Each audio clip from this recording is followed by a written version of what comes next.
Back once again for the renegade master. Back once again for the renegade master. Back once again for the renegade master. Back once again for the renegade master. Back once again for the renegade master.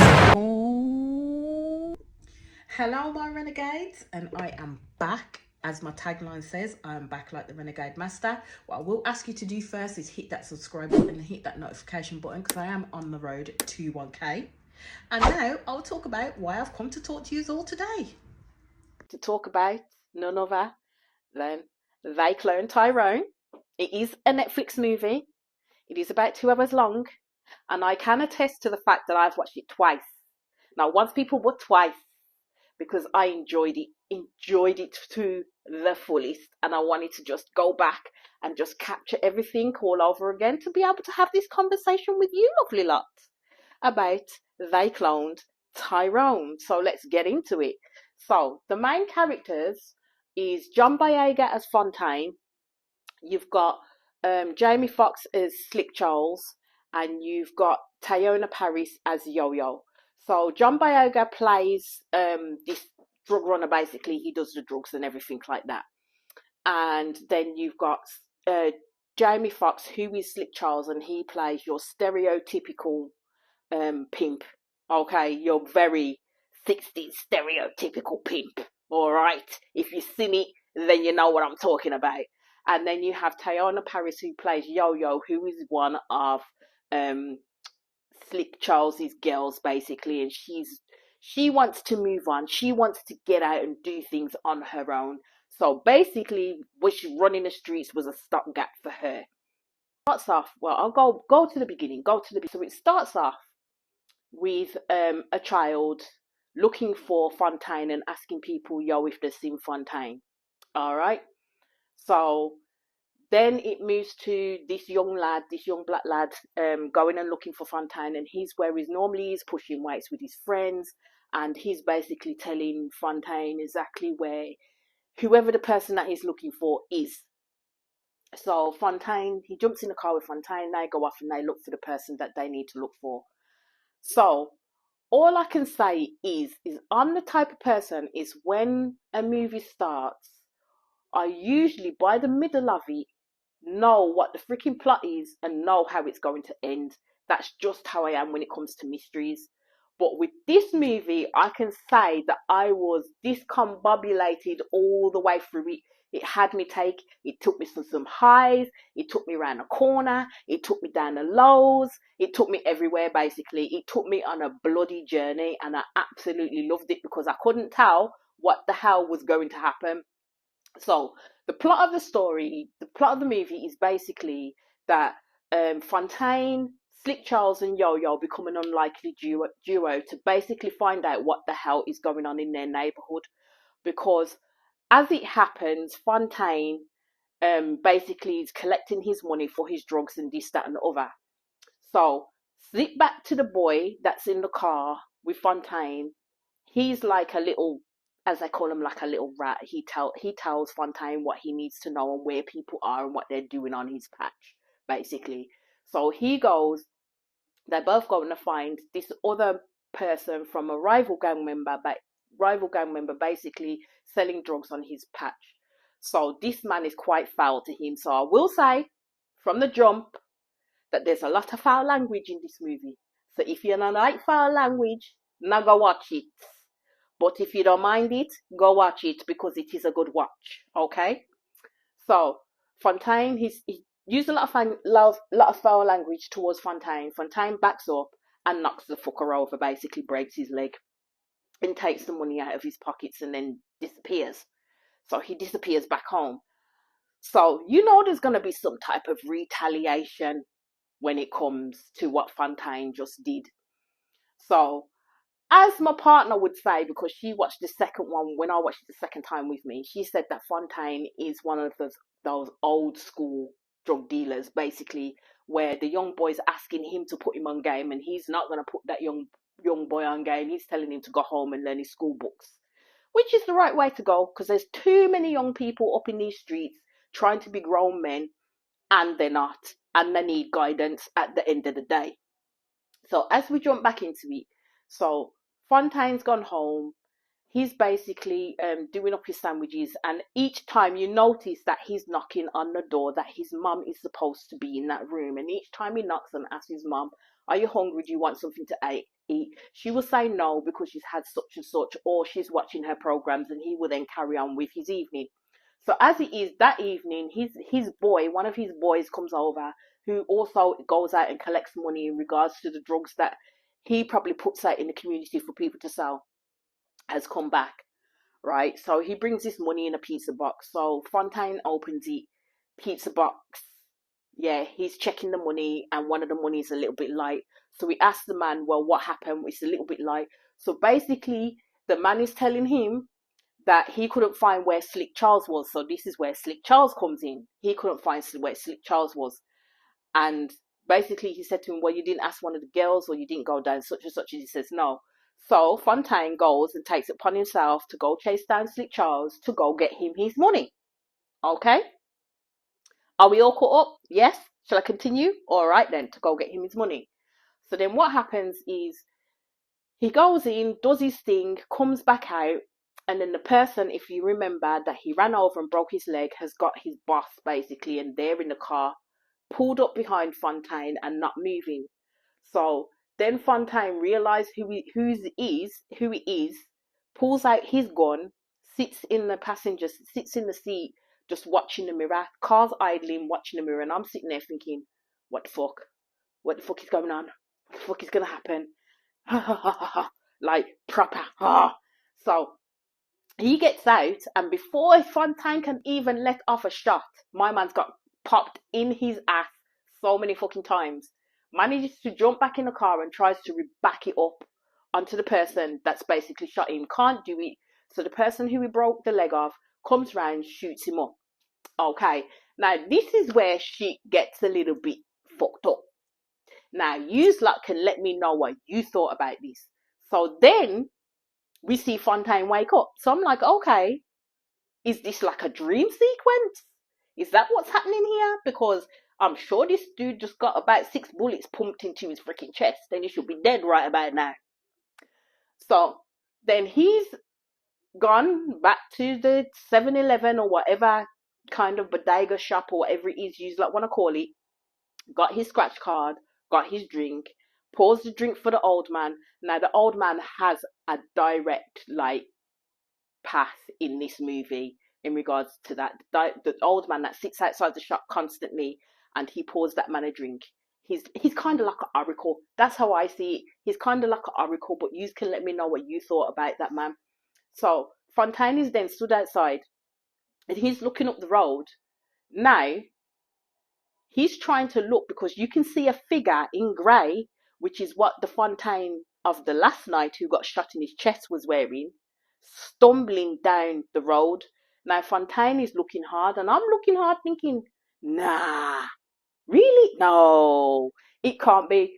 Still haven't clocked on to what's going on in this fucking movie, but I am invested at this point. Completely invested at this point. So then what happens from there is this black SUV comes out of nowhere, snatches up this dude. You can hear him screaming, and then takes him away. So that's the end of that situation.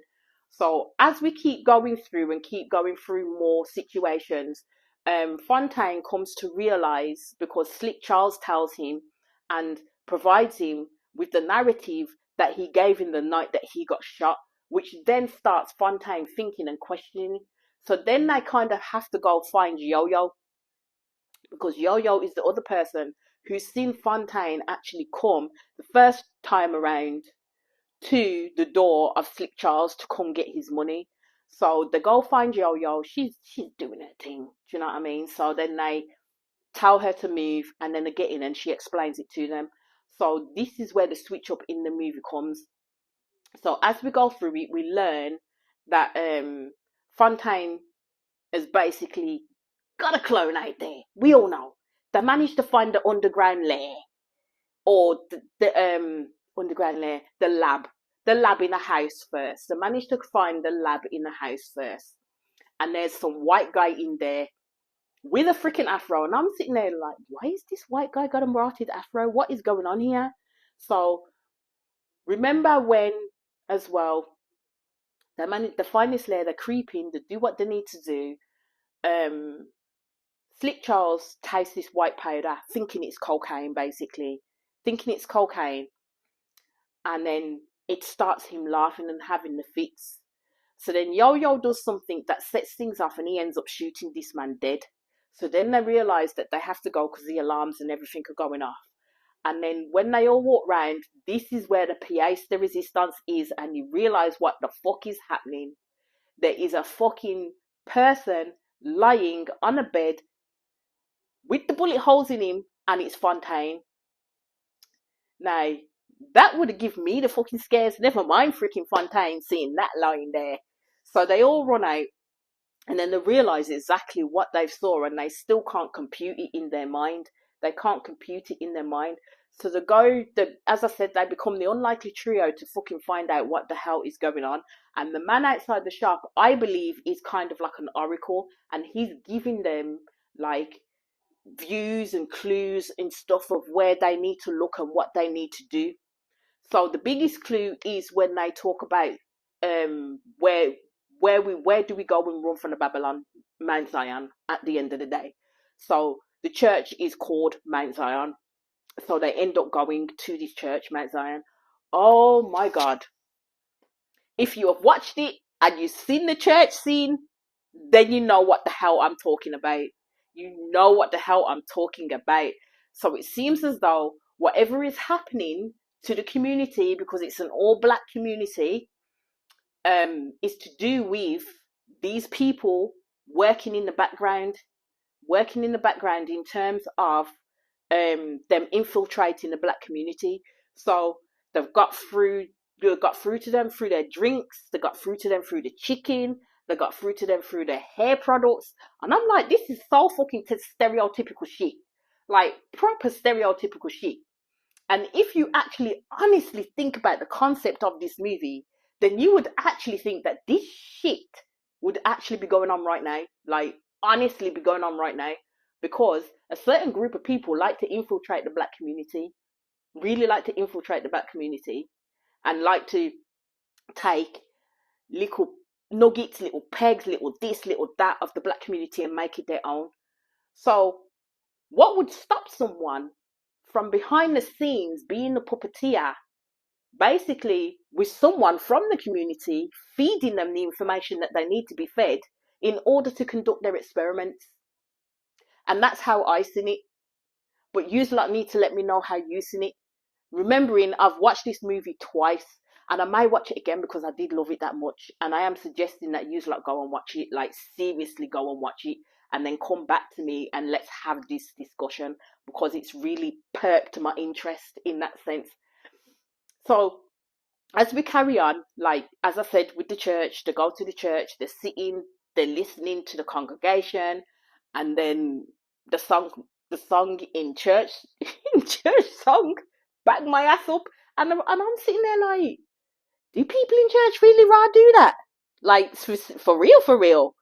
Because I've not been to a church like that before in my life, but there were some funny moments, but there were some moments that literally made you think about what the hell is going on in this movie. It made you really get your gears working.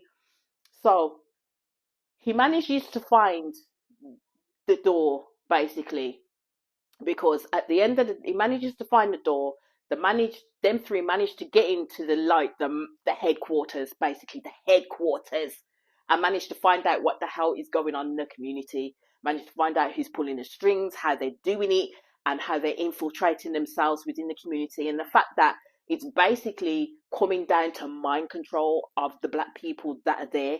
But then they go a bit further and they're showing the fact that there's clones of everybody up in that place. Like, there's clones of everybody all in these pods, all these black people.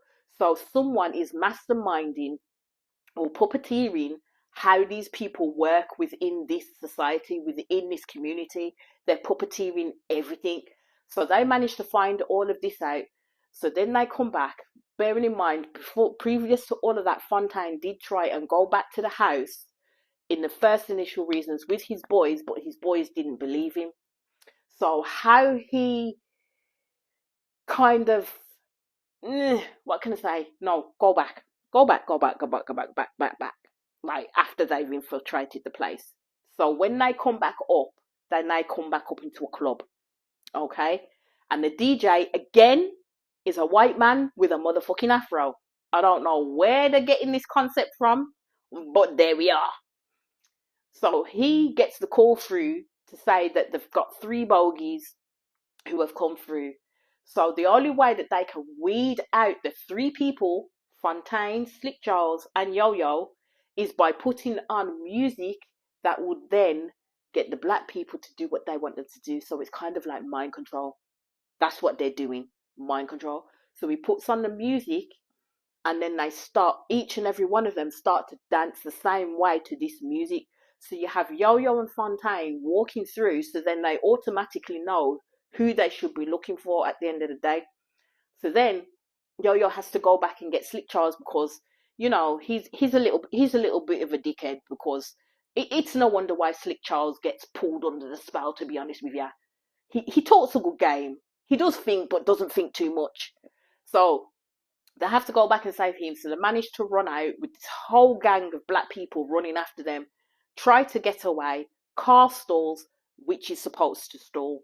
And then that's when they get out the car and confront this other, like, I don't know, what would you call it? Like a man in black version of Fontaine. And then you have this white guy. So he's essentially explaining to them exactly what is going on and why they're doing this, and that this portion of the community nobody bothers with, so they're able to get away with what they're doing. Okay, they're able to get away with what they're doing. So the only thing I found interesting is Yo-Yo wasn't successful. I can't say the word, wasn't open to the mind tricks that they were playing, but Slick Charles and Fontaine was, because at first he managed to say this code word. If someone remembers the code word, please put it in the comments, because I can't remember what the code word is at this moment in time. But he says this code word, and Fontaine manages to literally like pull his gun to Yo-Yo, and then Yo-Yo was trying to talk, and then even though he was trying to resist, he couldn't. So then he managed to get Fontaine to literally pull the gun on himself, but nothing happened in regard to that, thank God. But then he also showed me that, okay then, so with all the other community, they're not main game players in this movie. They're not the main game players in this movie. The main game players is Fontaine, he's a particular main game player, so they don't want to get rid of him at all. They don't want to get rid of him at all. So that's why they keep producing him and keep producing him and keep producing him. And then you've got Yo-Yo, who's indispensable, but they can't do certain things to her because she is not open to the mind games that they are playing, which I recognise. And I'm like, hey, that's us black women down to a fucking T. You can't pull one over up on us. I'm telling you that from now. And then you've got Slick Charles, who was, as again, pulled right in, didn't even know what the fuck was happening. So from there, they start to learn more things. So they hatch a plan where they get the geezer who shot him up in the first place to literally, at first, Fontaine goes to him and explains what's happening. He doesn't believe it, shoots Fontaine in his shoulder. So you think, oh shit, here it goes again. But no, it was a part of the plan. The big plan, the grand scheme of things. Okay, in order to infiltrate the company that is fucking them over. I hope you're all still with me right at this moment in time, because when I told you I was going in to discuss this movie, I was going in to discuss this movie. So you better all still be with me. All right? All right. So then Fontaine again gets shot in the chest, but behind the scenes, as I said, they've got this plan going. So Fontaine gets taken to the facility, the underground facility where he needed to be. So he manages to wake up and do what he needs to do. So when they implant another Fontaine into the community, he goes back to the same dude. So then they realize, so then what happens then is they're able to infiltrate the bottom and bring the community with them. So when I'm telling you, I was so happy when I saw like all the community come together in their cars with their guns, with the this, with the that. And I'm like, look at that, Dessa. Look at that. This, what have people been telling about communities, that when we come together, we come together, and when we rise, and we can fight any type of fucking obstacle that gets in our way. Please tell me if I'm lying. Like, please tell me if I'm lying, because I don't think I am. And this is why I say this movie had so many subliminals in it that you literally had to sit there and catch them quickly. And if you didn't catch them quickly, you had to go back and watch it again and catch it again in order to be able to have a discussion about it. Because this, as I keep saying, is something that literally could be implanted in real life, like literally could be implanted in real life. And it wasn't until like you've gone through the whole gamut of what happens and how it's going on that you actually see the person that is pulling the strings with the help of the people from top. And who is the person that is pulling the strings? Of course, it's another black person, because only another black person would know the intricacies of a black community and how it works and how we all conform and be with each other in that sense. So the thing of it is he basically banded the person who set all of this up, basically banded with a necessary evil, is what he's saying, which is the people above, in order to do the experiments they needed to do under the radar on this community, basically, and on what they were doing. But this community came together and thought, now I'm tearing this shit down, tearing it down to its knees, and that's what they did. So in the end, like, because even I was still sitting here thinking, well, who the fuck is Tyrone? Like, who is Tyrone? Because we got Fontaine, I understand that. But I was like, but the title of the movie is They Clone Tyrone. It is not until you get to the NN that a younger version out in California of Fontaine wakes up. Same kind of eerie feeling, same kind of way in which he moves. And then him and all his friends are sitting down watching the TV because the ones from the other county managed to bust their shit wide open, basically. So it all got over on the news, talking about all these cloned people. So then when they're trying to talk to these clone people, and not people are not really saying anything, because don't forget, they won't really know. They ain't programmed at that point. They're not programmed, so they don't know what the fuck to say. So you see this partially naked man in a blanket walking, and it's Fontaine, but then you get this person sitting down on the sofa, and all his friends look at him, and his one friend pipes up, but ain't that you, Tyrone? And then that's when it ends. That's when it ends. But I wanted it to go on. I wanted it to go on so much. I wanted it to go on so much because that movie was so good. Like, that movie was, it took me on a journey. Like, it took me on a journey. I cannot lie. And I would say to all of you lot who have not watched it, you need to go put dibs on this movie. You need to go watch it. Like, you really need to go watch it. And then come back and talk to me about the scenes that you saw or anything extra that you saw. Like, really. And that's where I am going to leave you, lovely lot. And I will be back again, because I know that the Love Island reunion is on Sunday, so I will be doing that. But in between that as well, or in between other programs that I may be waiting for, I will be doing my movie reviews. And as I always say to you, lovely lot that stay back and listen to me, please hit that subscribe button, hit that notification button, and come back. And we shall talk some more. Peace out.